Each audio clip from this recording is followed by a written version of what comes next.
All right. And we are live. Please, everyone in the comments section, let me know if you can hear and see us okay. And welcome to this live stream to those of you who are watching live, and welcome to those of you who are catching the replay as well. I'm here with Dr. Shady Nasser. I have no doubt that our esteemed guest will draw viewers from all different backgrounds. So I encourage all of you to sit back and relax and enjoy what will no doubt be an absolutely fascinating interview. I do hear a little bit of echo, Dr. Nasser. I think that's from YouTube. That might be, yeah. Do you want me to use headphones? Yes, I do hear a little bit of a lag. I think it might just be like if you're streaming YouTube, it might be there. Hear a little bit of echo. So, sorry, I was opening the other. Okay, sorry. Okay, that's great. Yeah. Oh, no problem, no problem. Yeah. So Dr. Nasser did his dissertation at Harvard University in 2011, where he earned a PhD in Arabic literature and Islamic studies. He's the author, of course, of several journal articles that have appeared in peer-reviewed journals like the Journal of Arabic Literature and Journal of Quranic Studies. He's also the author of the 2012 monograph, which shares the title with this dissertation, and that is The Transmission of the Variant Readings of the Quran, the Problem of Tawatur, and the Emergence of Shawat. He's also the author of the upcoming monograph, currently scheduled to be released on the 22nd of October, and that's called The Second Canonization of the Quran. And the subtitle is Ibn Mujahid and the Founding of the Seven Readings. He's also the Associate Professor of Near Eastern Languages and Civilizations at Harvard University. And in all of his spare time, he's also doing some fascinating work with early Islamic poetry and how that influences our understanding of the Quran. Dr. Nasser, it's a pleasure to have you. Welcome. Thank you so much. It's a pleasure to be here. And thank you for writing to me and inviting me to your show.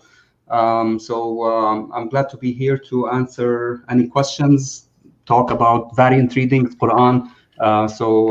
It's a pleasure. So my name, as you said correctly, Shady, and a variant reading is Shady, as my friends call me here. So both are standard, I would say. Yeah. I like your sense of humor. Excellent. So we have a big, complex topic today, but you thankfully have a system for organizing this. You've observed roughly 5 stages or 5 canonizations throughout this process. So can you just start us off with a big picture view of what this process is and summarize it for us so that we can know what we're talking about? Okay, so I'm calling these different stages of canonization of the Quran, where we notice that at different times in history, we do have certain readings in the Quran that they were excluded from, what we call now the canon. Okay, we call basically the first stage canonization or codification is what everyone is familiar with, the Uthmanic Codex. And this is the first canonization process where the readings or the codices of the companions of Muhammad, they were excluded based on the Codex of Uthman. So that's, what we call the first, or what I'm calling the first canonization. And then from the period of Uthman, let's say 200 years afterwards, we have a robust activity by the grammarians and exegetes to concentrate on this Uthmanic Codex. So even though Uthman's attempt to limit the variants of the Quran to one codex, variant readings kept multiplying. And this is evident from the early works of grammar and exegesis that we have, that you have uncontrollable amount of variants that Muslims were using and circulating among themselves. So the second canonization, which is the study that I did in the past 4 or 5 years, is what Ibn Mujahid did out of a corpus of, I don't want to say unlimited, but many readings that existed back then, probably as many as 50, as sources tell us. He chose 7 readings, and if we have time we can talk about the criteria later on, but he chose out of those different eponymous or system readings 7. So many scholars during the time of Ibn Mujahid and after him, they were not happy with the choice of the 7. So why did you choose only 7 out of so many? These readings are also good. This reading is as good as the one you chose. And people or scholars, they kept writing manuals of what we call qira'at or variant readings on more than 7 or even less than 7, 5, 6, 8, 9, etc. And also in Ibn Mujahid's system, when he chose the 7 readings, each reading was not unique. So you can see also there are differences within one reading. So when we talk about, let's say, Asim or Nafi' or these eponymous readers, Ibn Mujahid did not document only one variation. So there were many students of these eponymous readers, and there were also variations.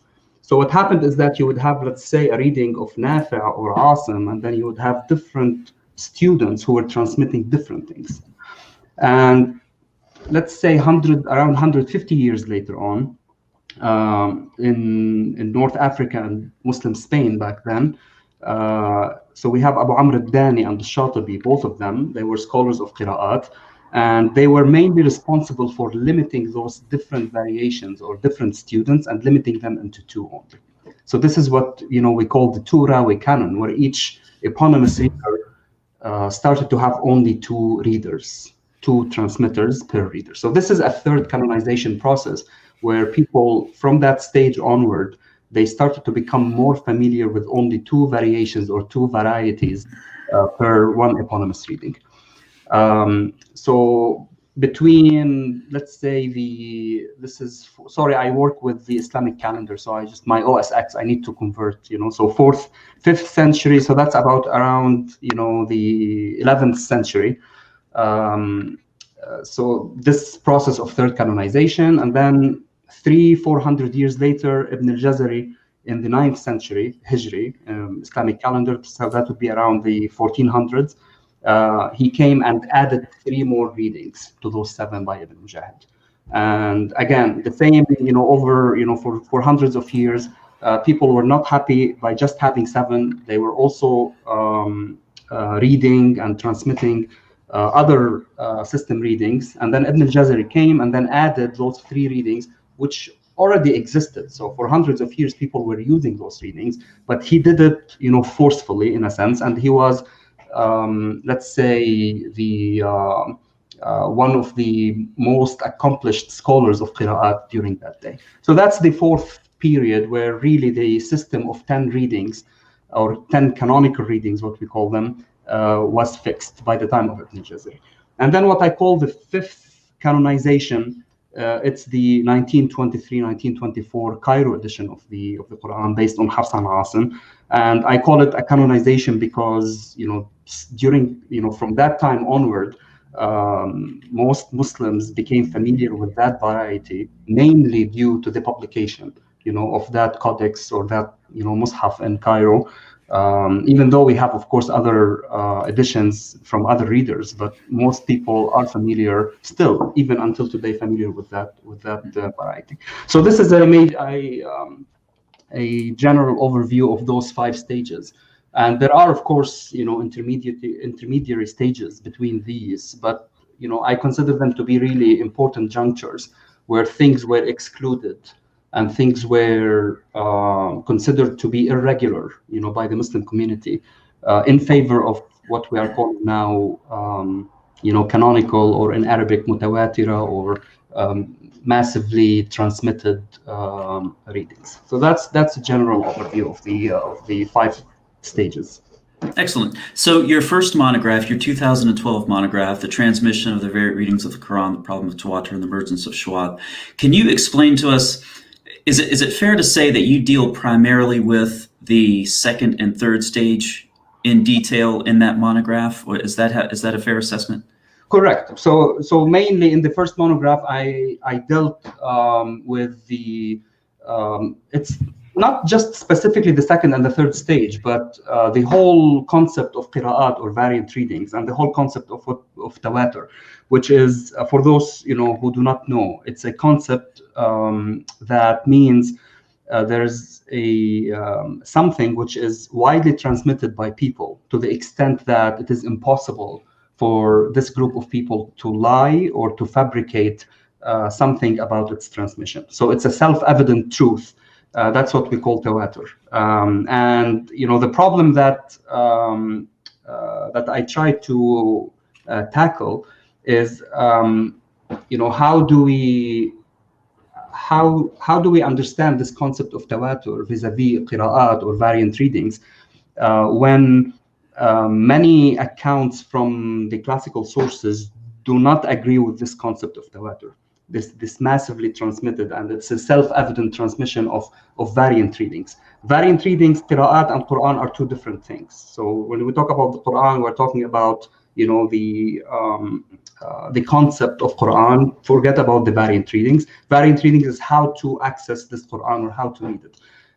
In the early period, Muslims did not talk about this concept of tawatur, massive transmission, and it's very evident that the variant readings were local. So people in Damascus were transmitting things different, from people of Kufa or people from Mecca and Medina, and the reading or the variant reading was a local thing rather than a widely transmitted system that every single Muslim or even every single scholar knew of.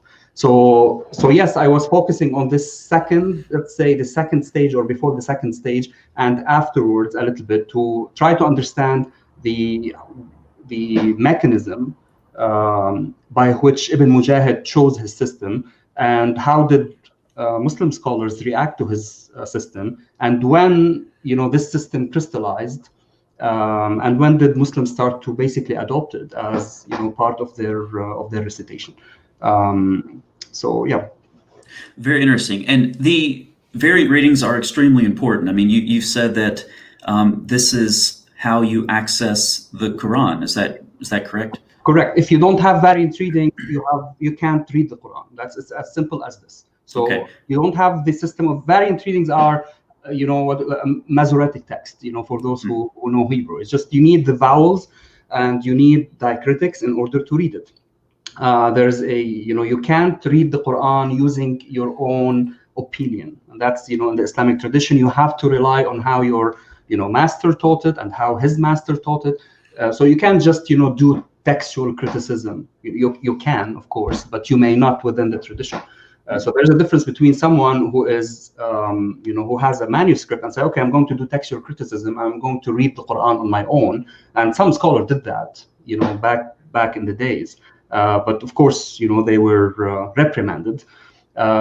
So if you don't have variant readings, the whole system with its principles and individual variations, you can't read the Quran. So this is why they are, intertwined and very, very important.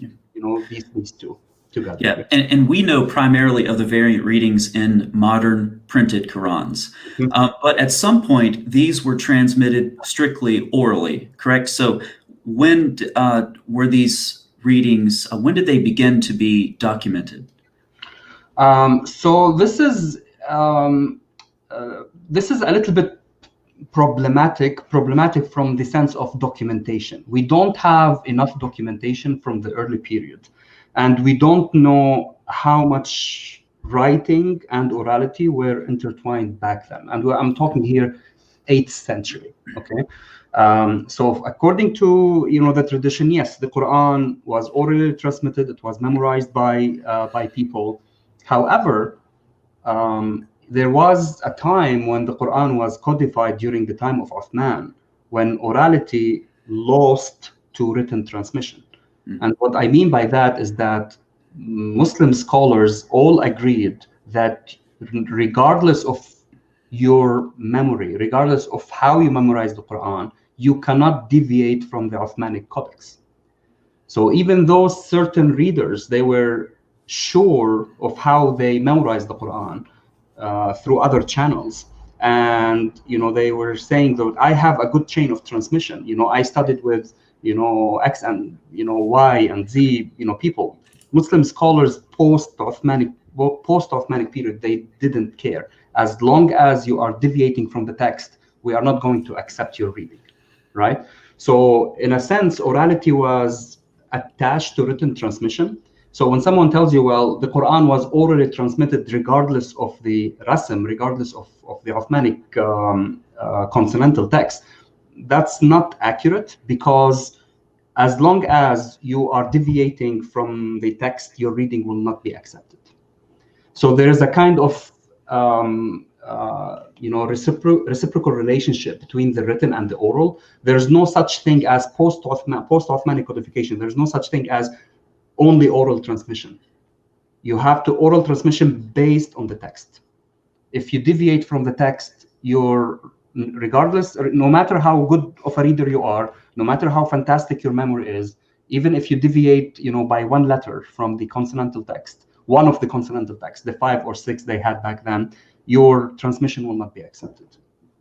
This, I think, touches on a question I have about shawadh, which, if you want to nuance the definition for the viewers, then fine, but for now, just non-canonical. Non-canonical readings. There are some shawadh readings that are transmitted from the time of Muhammad and the companions, aren't there? So this is a question I had when I was reading your book. Ibn Mujahid and al-Tabari, it seems like they would have established their criteria so that they could have selected or canonized some of those readings, but their focus was more on razm and popularity, consensus. And is there a way they could have structured their criteria to canonize some of those readings that went back to Muhammad and the companions? Yes, it's a very interesting question, in a sense that, the status of shawadh, there are different categories of shawadh, or irregular or anomalous readings. Okay, so the problem, let's talk about the easy category. The easy category is that you also have shawadh, or irregular readings, transmitted on behalf of the canonical readers. Imagine, for example, I have a chapter in my coming book. It's called the non-canonical readings of the canonical readers, right? So there are even transmissions on behalf of the canonical readers, which were also classified as shawadh, as irregular, not accepted. So this easy category is that these irregular readings, even though they agree with the Uthmanic Codex, they don't have they don't enjoy the consensus, let's say, of the readers, and they don't have a sound chain of transmission. Let's put it simply. It's more complicated than that, but just let's say they were not agreed upon by the community of the Qurra, or the readers. Now, the other complicated category of shawadh is those which deviated from the codification of Uthman, the Mus'haf. There are also readings attributed to the Prophet himself. We have a category in Qira'at. It's called the readings of the Prophet. Okay, and there are 3 or 4 books even written on that in Arabic. Even though we do have accounts that go back to the Prophet saying that he read this word as such, this word was also categorized as irregular or shawadh. Just like they didn't care. As long as the readings deviate from the Uthmanic Codex, we will consider them to be irregular or shawadh, even though we know that the Prophet might have read as such, and we also know that the other companions might have read as such. However, the Codex of Uthman abrogated all other codices, abrogated all other readings, and we are going to stick with that. So, yeah, and that is what I had from the modern perspective. I'm thinking, why wouldn't Ibn Mujahid structure his criteria to accommodate those readings? But this is a modern perspective, so obviously I'm missing something. But it's a very interesting. Yeah, because the thing is, Ibn Mujahid, he came around 300 years after Uthman, right? So we are talking about 3 centuries of Muslims only sticking to the Uthmanic Codex. But actually, that was not the case. We also have information from Iraq, from Kufa, that people kept reading according to the codices, let's say, of Ibn Mas'ud, even 150 years after Uthman. So yes, there were pockets in certain areas in the Islamic world, especially in Iraq. There were different, many things happening in Iraq back then. So it's uncontrollable in a sense. But we do have accounts that people were still reading according to the Codex of Ibn Mas'ud, which is different from the Codex of Uthman. So Ibn Mujahid, as someone appointed by, the state, as the, chief reader, of Baghdad back then, you have to agree, you have to confine yourself to the rest. And that's something that Muslims, for at least 2 centuries agreed that we are going to stick to the Uthmanic Rasm, and we can't accept anything that deviated or that deviate from the Uthmanic Codex. Okay. Yeah. Ibn Mas'ud's reading is interesting. I get the impression that people love it or hate it. Seems like some friction there with Uthman.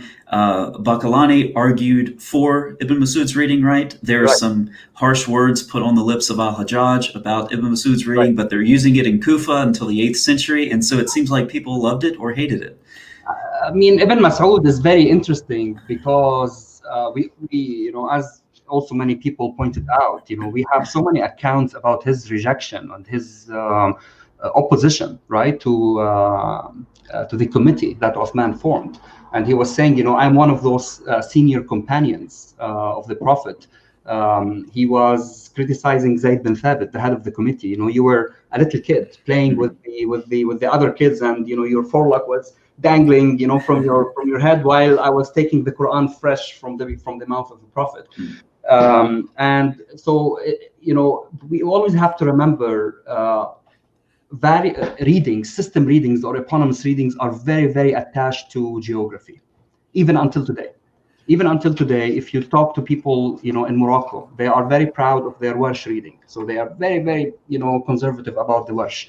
You have people in Africa, they're very conservative about Abu Amr ibn al-Ala. People are attached locally to their reading. And this was the case also back then. People in Kufa, they were, groupies in a sense. It was the group of Ibn Mas'ud. And they did not want to abandon the reading of Ibn Mas'ud for political reasons. There's a lot of politics happening back then. And we do have, actually, there is an interesting account transmitted in the history of Ibn Khaldun, not his Muqaddimah, it's the history, which you don't find in other accounts. There's, some kind of tension between Zayd bin Thabit and Ibn Mas'ud. And actually, Ibn al-Arabi, not Ibn Khaldun, the jurist. He said that people claimed that Uthman and sent someone to beat Ibn Mas'ud. It even reached the stage of beating him and breaking some of his rib bones because of his opposition to to the Codex of Uthman.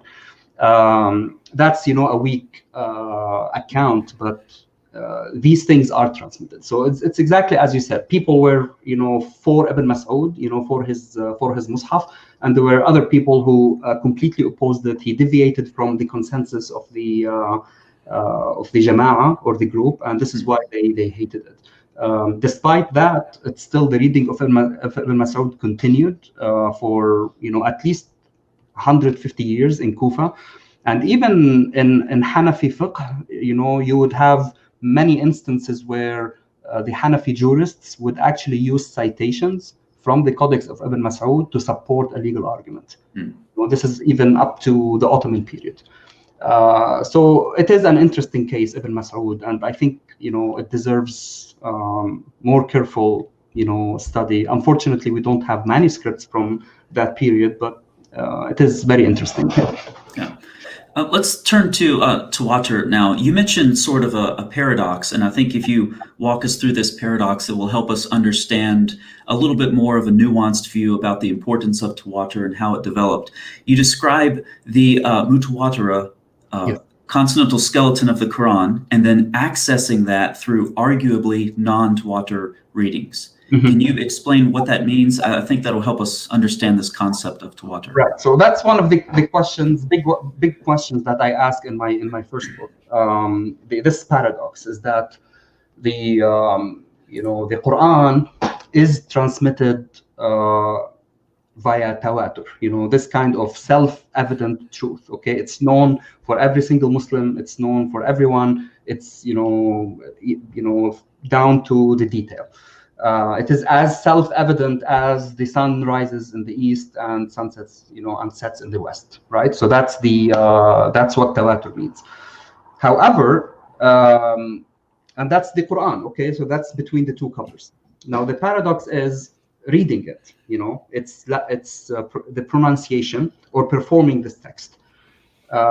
Because we do have different systems of readings, we have different ways of reading it.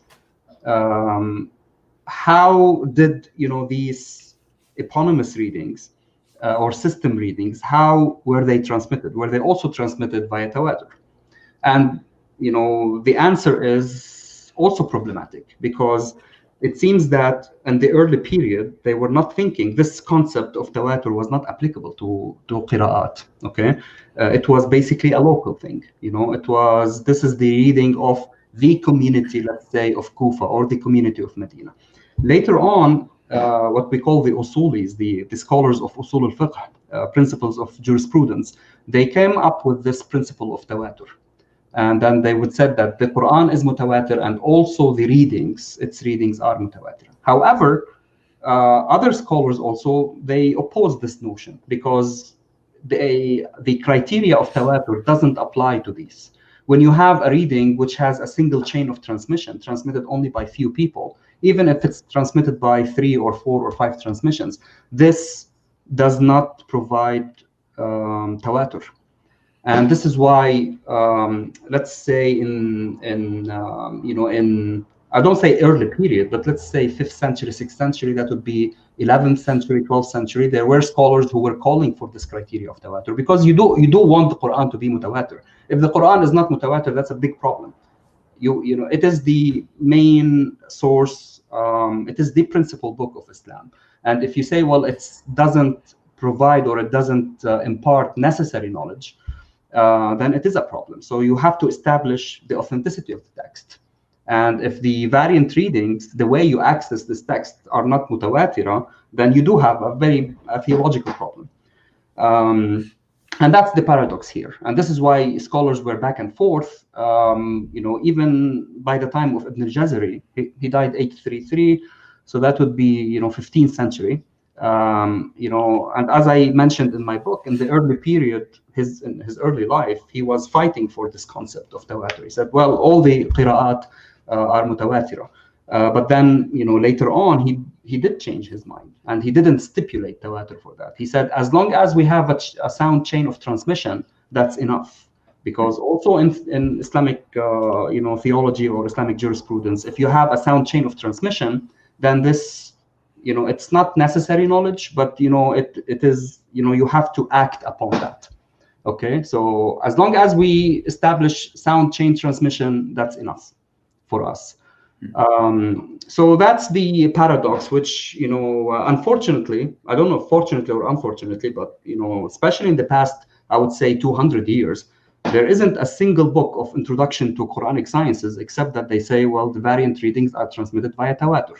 They picked up that word, and there isn't a single textbook of introduction to Quranic sciences in the modern period that they say, well, the variant readings are transmitted through tawatur. However, where's the footnote? We go to the sources and we see that that's not the case, or at least it's not so obvious. And this is why I try to tackle this question and see where this notion of tawatur comes, and can you really prove the tawatur of qira'at at every single stage back to the Prophet. So you could prove tawatur, let's say right now. Of course, all the qira'at are mutawatira now. Everyone knows that they are documented, they are over the internet. But was this the case 500 years ago or 600 years ago?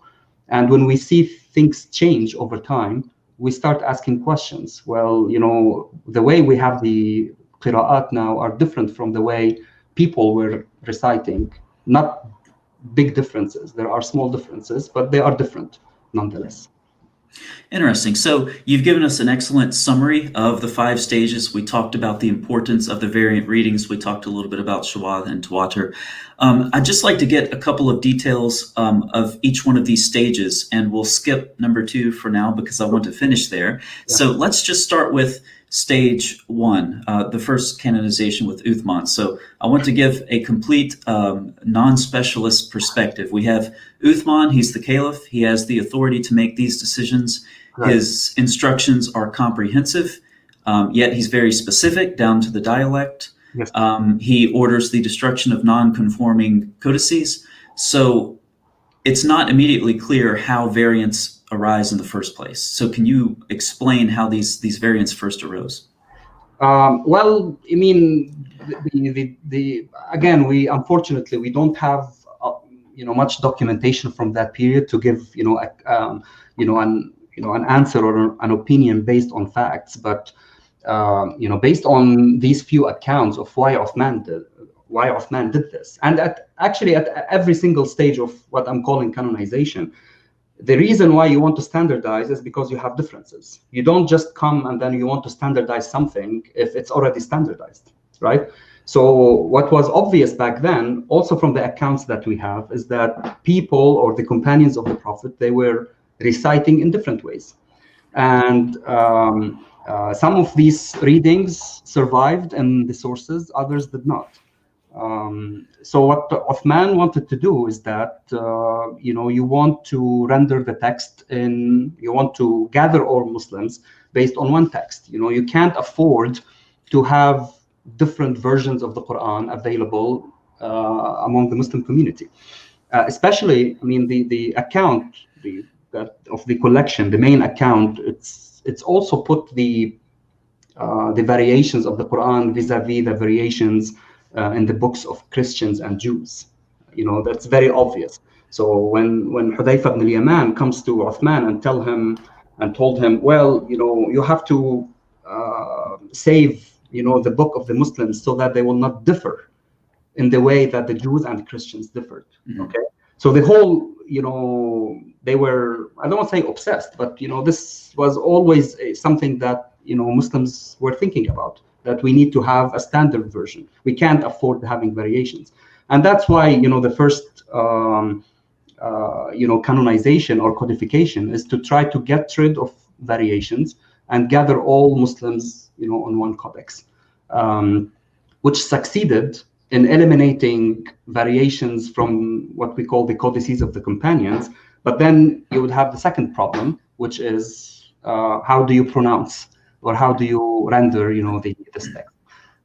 So that would be the first. It's the reason why I didn't start with that period is that I want to get a sense of what's happening or what happened in the second stage, third stage, fourth stage. And, my plans is to go back to the first stage after I finish all these four, because things repeat themselves in a sense. So if I get a clear idea of how things were standardized, in those periods, probably we can get a clear idea what happened in the first period. Now, again, we can have a seminar on just, the first, the account of Uthman, and there are many problematic issues about, the collection, especially the committee that he put, So besides Zayd bin Thabit, who was, known among the companions to be erudite, knowledgeable about different languages, especially Hebrew and Syriac, the other three members in the committee did not fare as well.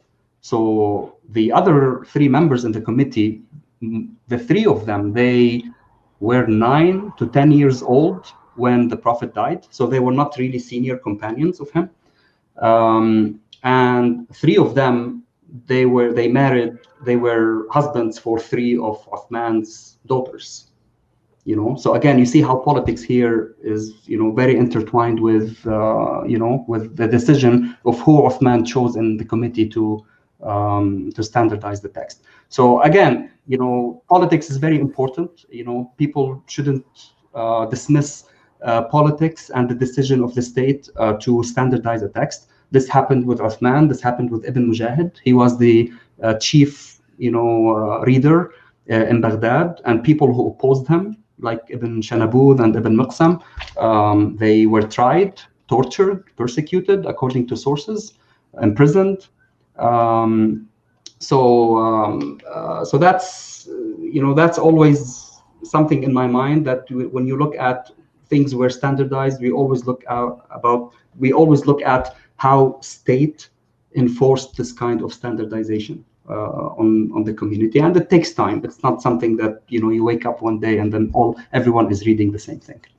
Yeah. Before we leave stage one, can you give us an idea of how developed the script was that Uthman would have used? So it's as people know, the Arabic, the Quran was the first book written, right, in Arabic. So this is why it's called the book. Or even later, Sibawayh's book was called the book. But the Arabic script was not developed. It was derived from Nabatean, as Semitic philologists researched and determined.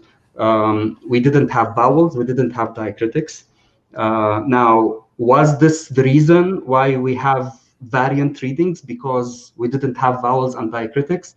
Not necessarily. Yes, there are certain ambiguous passages in the Quran that you do need vowels and diacritics, and this is why readers disagreed. However, the agreement, the percentage of verses that the readers agreed, even though they were, from different cities, is high. So you don't have someone who's completely reading something that is completely opposite of someone else. So the syntax is basically the same. The disagreement are on those in these cases where you don't know if you should use passive or active. You don't know who the subject is. You don't know how to conjugate, the verb, the prefix. So if you are familiar with the language, I mean, even until today, when I write something very quickly in Arabic, I don't put dots. And we even have manuscripts in Arabic, even 600-700 years after dots and diacritics were developed, where you don't have diacritics. So diacritics and vowels are not the main reason. They are one of the reasons. There are very, very obvious cases where, because you don't have diacritics and vowels, there were variant readings. It's very obvious. It has nothing to do with dialects, has nothing to do with plurality. It has nothing to do with different modes. It has to do with the script. But the majority of variant readings were not because of lack of diacritics and vowels. If you know the language, if this is your language, you can read, if I give you sentences now in English and remove all the E and I and A from them, you would be able to read it with no problem. Excellent. Thank you. Right around stage one, or the first canonization, many viewers may be aware of the traditions that Omar Hamdan collected about Al-Hajjaj. Yes. Do you believe that Al-Hajjaj had any major part to play in this canonization process? Well, we do have accounts, right? And also Muslim scholars are divided. So, a group would say that Al-Hajjaj did introduce reformation of the script, and other scholars say no, he didn't, right?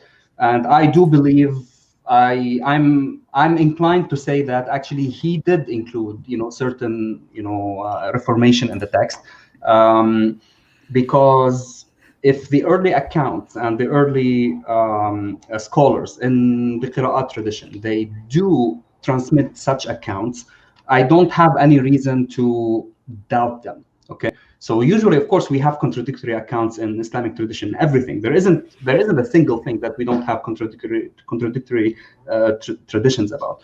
But if you have an event, and even if you want to make it up, you make up an event. But if you have different people transmitting something about that event, it means that there's something true to it, right? And all the reformation that Al-Hajjaj did, they were listed, right, by early sources. And some of them say they were 7, they were 8, they were 12, etc. Mm-hmm. The point is, even if it wasn't Al-Hajjaj, let's say it wasn't him, this person specifically, we do know that there were certain reformations in the early manuscripts, because if you see how people were describing certain readings, in the 2nd century, that is 8th century, and how the readers were reading 100 years later or 150 years later, you would see that they were discussing, these kind of specific variations, because there were spelling reforms that changed over time.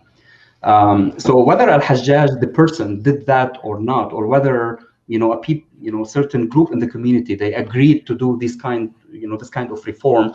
I don't have any reason to dismiss these accounts as completely false, just because I don't want someone to claim that he changed the script, of the codices. Yeah. Okay.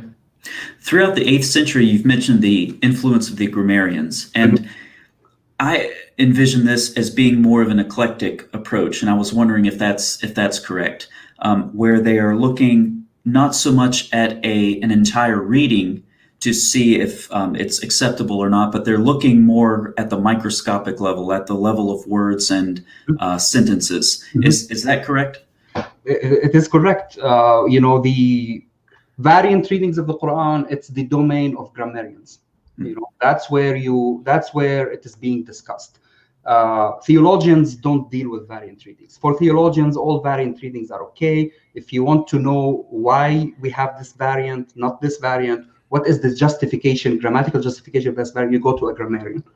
So this is where all the discipline of variant readings, it evolved from the early grammarians, who were trying to, decipher the text of the Quran based on the proper norms of Arabic, and based on the proper norms of Arabic as that agrees with the corpus of pre-Islamic poetry. So you have the language of pre-Islamic poetry and the language of the Quran. They are very similar, okay, in terms of syntax, vocabulary, etc.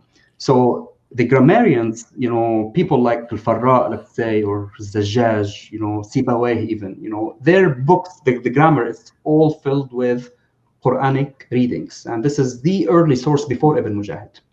And even if someone like Tabari, who's an exegete, he's always quoting grammarians. So grammarians are authority number one when it comes to variant readings.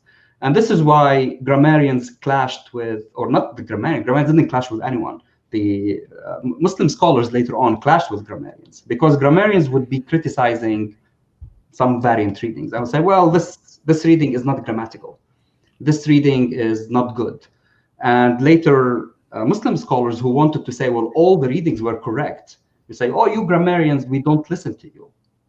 So if a reading doesn't match, Arabic grammar, you have to make it match Arabic grammar or conform to Arabic grammar, or there's something wrong with your Arabic grammar. God doesn't speak bad Arabic, right? Okay.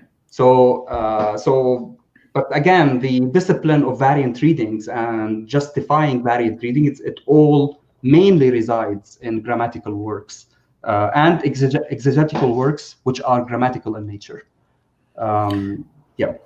This grammatical and theological contrast, it seems like, is what got Al-Tabari in trouble, because he's using the razm, he's using grammar, he's using consensus, and he's selecting what he thinks are the good readings. But then later on, when the readings are canonized, it seems like they're read back into pre-Tabari time, and now he looks like he's rejecting readings that are canonical, but it's not his fault. It seems like he kind of got dealt a bad hand with history there.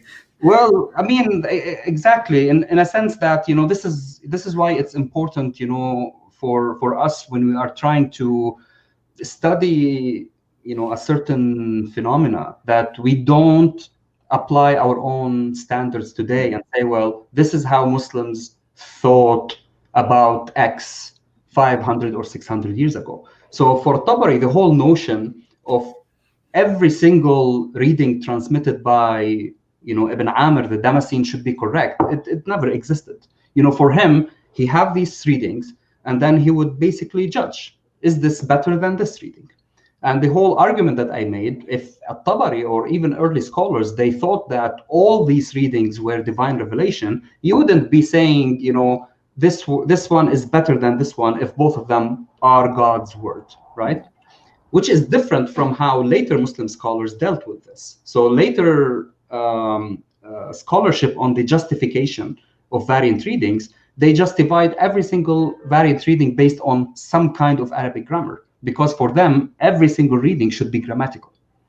And this is why someone like a Tabari or Zamakhshari or even Ibn Atiyah, those exegetes, they were saying, well, wait a second, this reading is really not grammatical. This is bad Arabic. Arabs would never say something like that.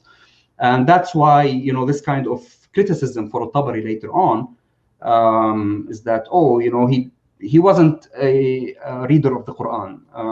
You know, we don't agree with his criticisms. Okay, fine. You don't agree with the criticisms, but it doesn't, he also doesn't agree with your, you know, also evaluation or criticism. So that's why going back to early sources and reading, you know, these documents, it gives us, you know, a good map of what people thought at different periods of time, and not to apply, you know, certain notions that people believe in now, but they were not existent, you know, centuries before, or they existed in other forms.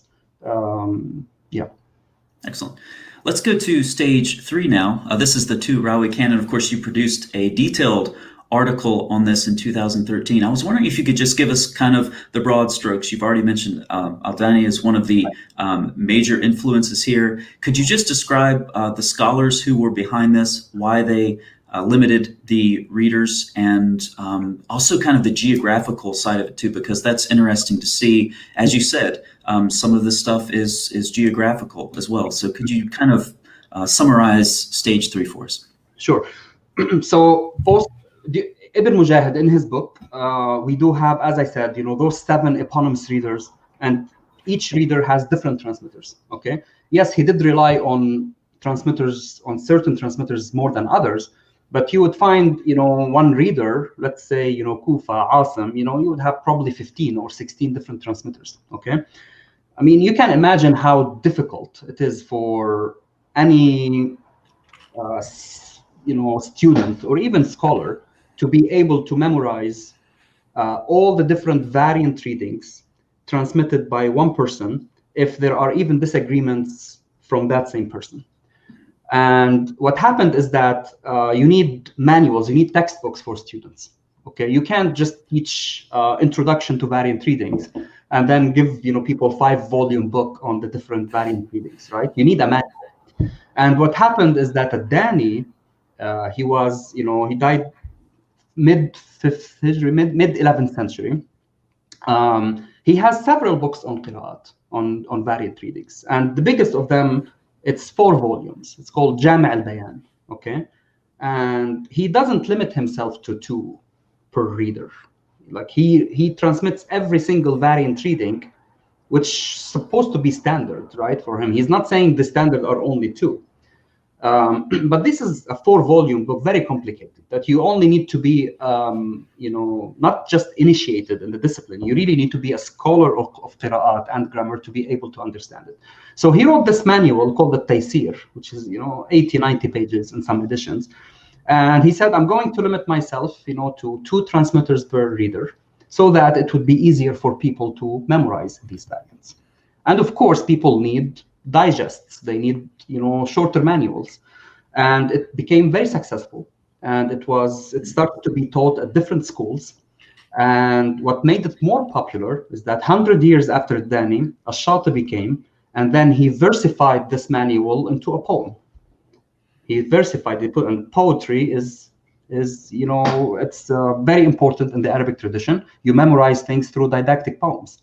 So he put the whole manual into a poem, and since then it became what we call Shatibiyya, is, you know, how people memorize the variant readings through these texts, Shatibiyya and Dani's Taysir. And what happened is that, you know, this is how you get access to the variant readings, through, you know, these 2 texts and through the 2 transmitters from one person. But in actuality, there are more transmitters, you know, that we do find in these manuals of qira'at. But people started from that period onward, they were only relying on these 2 transmitters. And this is why it is an important phase 3, because now we started to only focus on 2 renditions per reader, rather than see all the different renditions that we received from one eponymous reader. So, and if you go through Dani's Jami' al-Bayan, the 4-volume book, you would not find only Hafs and Shu'ba, Abu Bakr Shu'ba. You would find many different transmitters like Ibn Mujahid. But it's very difficult, you know, for anyone, unless you are an expert in the field, to memorize every single thing.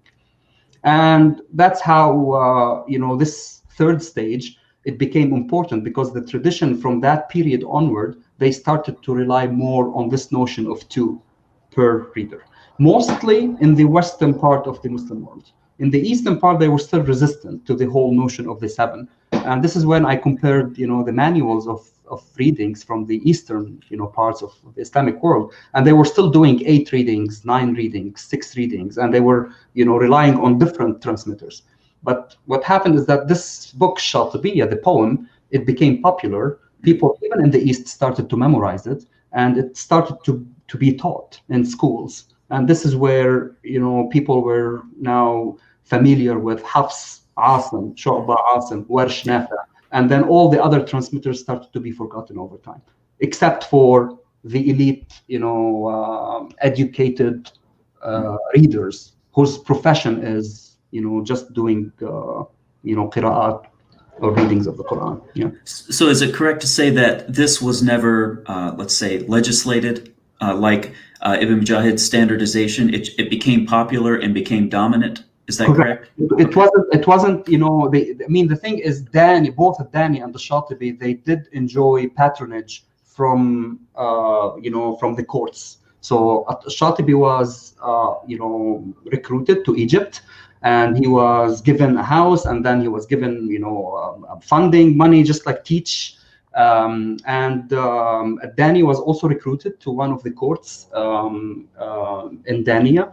And he, wrote these books. So both of them, they were, the highest, let's say, authority in qira'at. What made Shatibi's canonization popular is his poem at the end. So if it were not for the poem and for Dani's Taysir, we wouldn't have, this kind of 2 rawis per system, unless someone else would have written, another manual, limiting it to 2. And since after Shatibi, this tradition of writing didactic poems on qira'at, it became very popular. And that's why also Ibn al-Jazari, the addition of his 3 readings also became popular, because he also wrote a poem on that. So people also now memorize the poem on the 3 additional readings, because it's easier to memorize. So they memorize, Shatibiya, the 7 readings plus the 3. If you are doing it, with the, the 10 standard readings. And because he wrote this poem and people memorized it, it also became easier to memorize. So despite the fact that before him there were many attempts to write, not canonize, but to write manuals on 10 readings, 9 readings, 8 readings, but he was politically influential, and his didactic poem, and he was an authority in the field, and he wrote a didactic poem emulating Shatibi, 300, 400 years before him. Excellent. So this process of the 2 rawi canons started in the West, it spread to the East. Is it safe to say that it became stable by the 11th or 12th century or something? Oh, yeah. It became stable by the, right after Shatibi. It just became popular even, during his lifetime. And Shatibi was, described in even in the sources, due to his success, and he would see dreams, he would see the prophet, he was, almost elevated to, a saintly rank, in the way that he was described in the sources. So definitely by the 12th century, this system in schools where people, were memorizing. Even until today, people, if you want to memorize, if you want to get certified in varied readings, you do it through Shatibiya, you do it through Shatibi's poem and through Jazari's poem.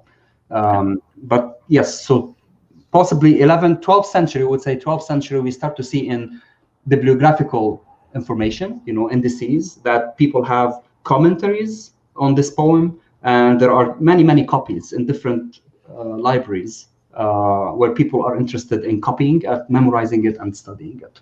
Excellent.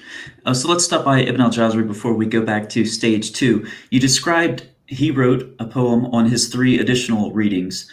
For many of us, it seems far too late for him to canonize 3 additional readings. Does his ability to canonize 3 additional readings, does that reflect a continued sense of dislike by Muslim scholars in having 7 qira'at, which of course could have corresponded to the 7 ahruf.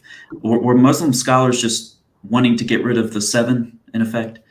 Definitely, because even after Ibn Mujahid, there was a lot of discussion and criticisms against Ibn Mujahid. Why did you choose 7? Why did you create, what we call this shubha, this, creating this doubt in Muslims that the 7 ahruf that, the Prophet mentioned in his hadith are the 7 readings. So that's one reason. We don't want people to think that the readings are the ahruf, because as I said multiple times, no one knows what the ahruf is. And if someone tells you that he or she knows what the ahruf is, well, no one knows. So we take the word of Muslim scholars who spent years and years and years trying to understand what the ahruf are, and no one knows. There are speculations, but at the end of the day, they're only speculations. So one, we don't want to match the 7 readings with the 7 ahruf. Second, still there was a lot of resistance to limiting qira'at. Muslim scholars, especially exegetes, you don't want to limit yourself to a canon. And if we go to books of commentaries, Quranic commentaries, commentators are always going far and beyond to try to understand a certain verse or give a commentary on a certain verse, and they would use every single variant reading possible or available to them in order to give you a different aspect or a different interpretation of the verse.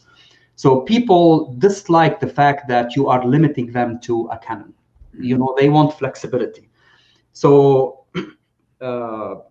scholars of qira'at were always criticizing the community. Why are you limiting us to 7? Why are you limiting us to 2 per 1, i.e. 14 transmissions? And it's very obvious in many statements by Muslim scholars. Why are people only thinking that the Quran is only Shatibiyya? Why people are thinking the Quran is only Taysir? We have more readings, we have more variations. We should cherish that and not limit it. Okay, so Ibn al-Jazari comes from that perspective, and then he said, well, people should stop thinking that the 7 readings are the only Quran or the only qira'at, to decipher the Quran or to read it.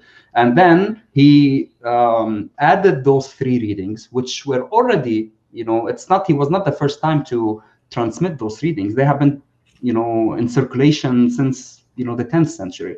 But what he did is that he was able to really, create this kind of system where the 10 readings with his poem, and he was able to, as I said several times, he was able to talk with the jurists during his time, convince them to declare the 10 readings, not only the 7, the 10 readings, to be mutawatira, as divine revelation. And he was successful. And after him, again, in the Islamic world, in different schools, they memorize Shatibi's poem and Ibn al-Jazari's poem, when they want to get certified, in the variant readings. Excellent. So this takes us to our final stage, which I think is probably the most interesting, and that's Ibn Mujahid. And what I want to do here is just leave the question very open-ended.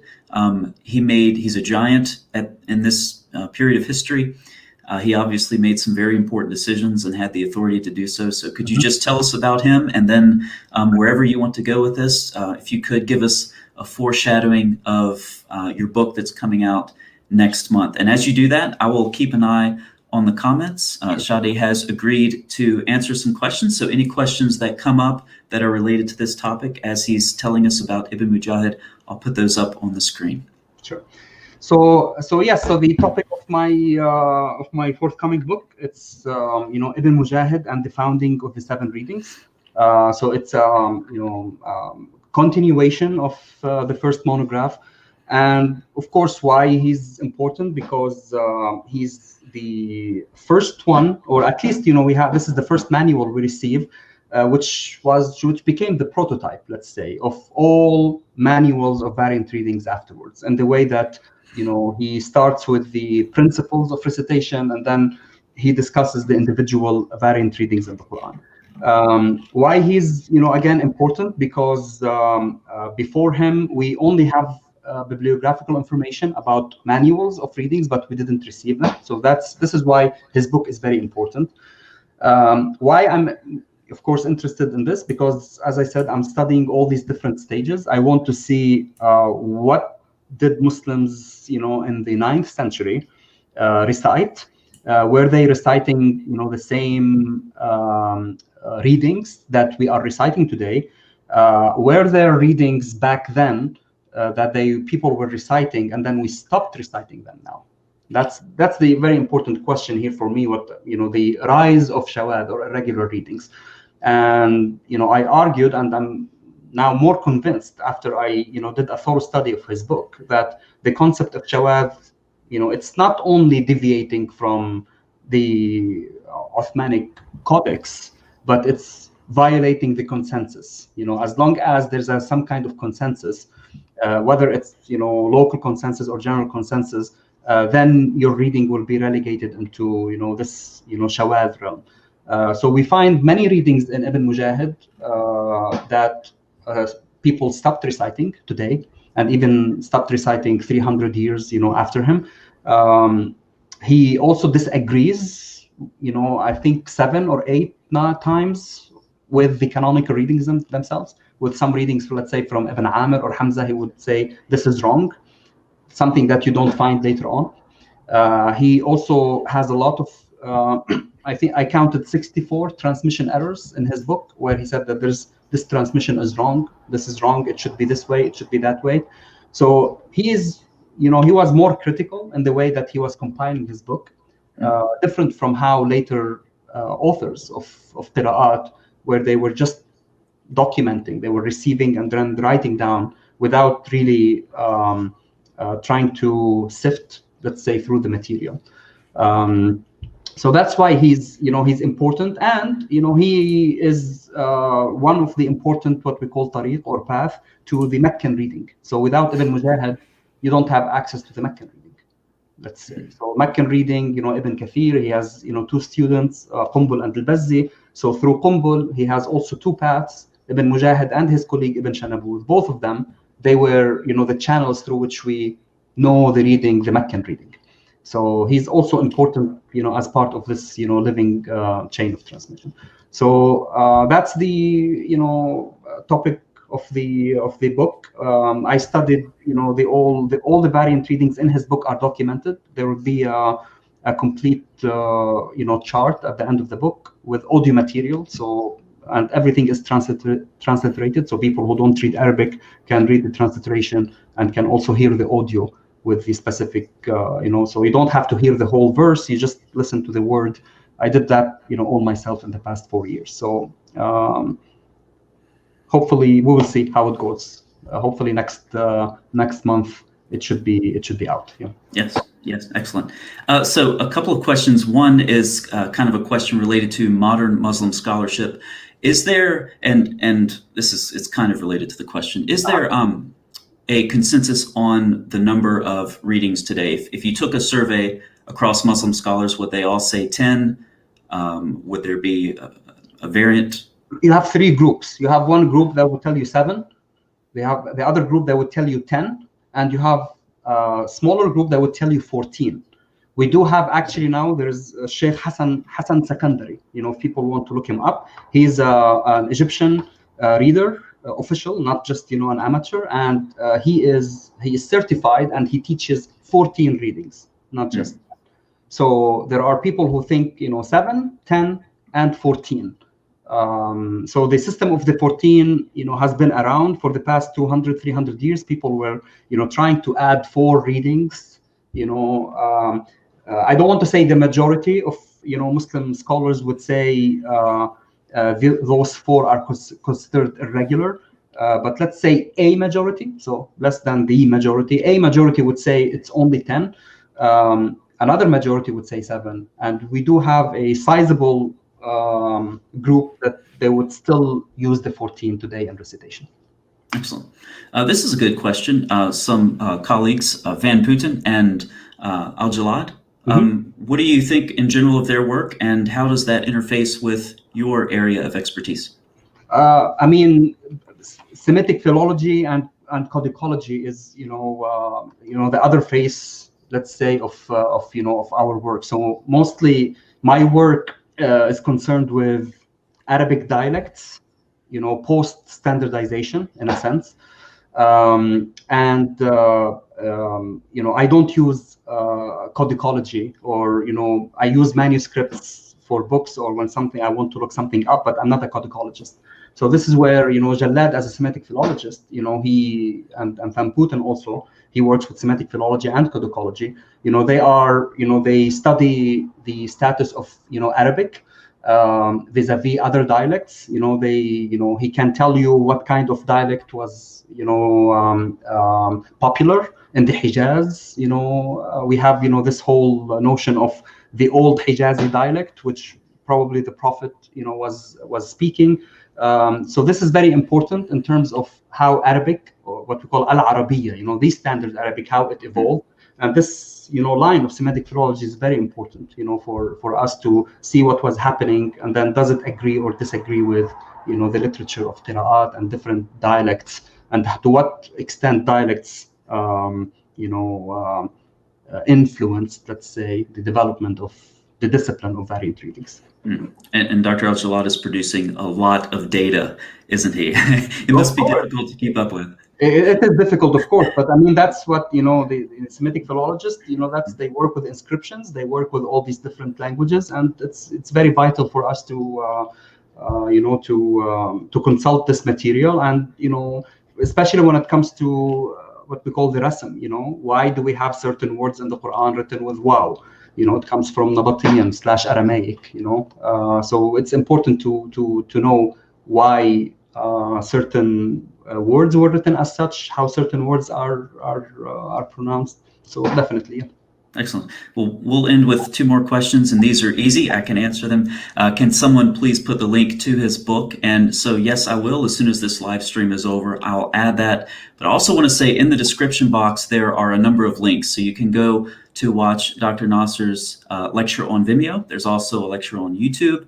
And there's also a link there to the Bottled Petrichor podcast that Shady appeared on some time ago. And then the next question is, what is Shady Nasser's latest book? And that is the second canonization of the Quran, Ibn Mujahid, and the founding of the 7 readings. And that's coming out next month. And I will add those links to the description box. Thank you, everyone, for watching. Dr. Nasser, it's been a very quick hour. It's been a thrill to talk to you, though. I've enjoyed it so much. Thank you for spending part of your Saturday with us. No, thank you for having me, and I'm very glad we had this discussion. So hopefully it was informative and and helpful, and it was a pleasure to be here. So yeah. Thank you. Bye bye.